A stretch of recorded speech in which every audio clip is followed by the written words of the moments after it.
Kia ora from the corner shop, just standing up. This is my front door, although it's south facing. The blue-grey conifers grew from seed from the big trees that I had to have taken down after they got attacked by the Kaka. Box of cut up water bottles in a repurposed apple box. They're waiting to be filled with the flowers I conditioned for my bunches. Here we've got, looking a bit sad and sorry for themselves, the stalks, the ends of the Japanese anemone, bits and pieces, some heather off the road, and then some cyclamens and rosemary.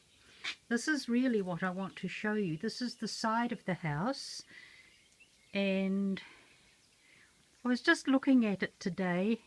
You normally can't see the pots in the summer there, and the rather bedraggled box.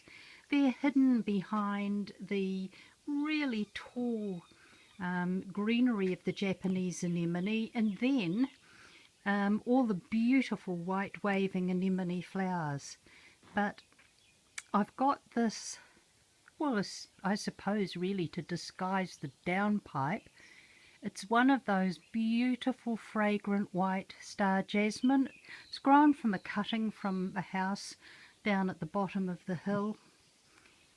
And when it's flowering, there's absolutely nothing more delightful than being able to stand and just smell that beautiful, beautiful fragrance.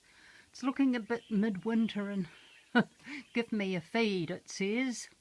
But as you can see, in the right spot, it grows like a maniac. This one's kind of standardised because of where it's growing.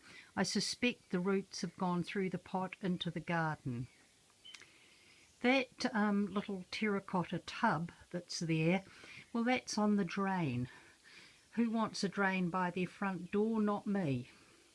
Well, that's it just for today. I thought I'd show you those potted rosemaries and the Star Jasmine, and of course my wonderful ready to grow Japanese anemones.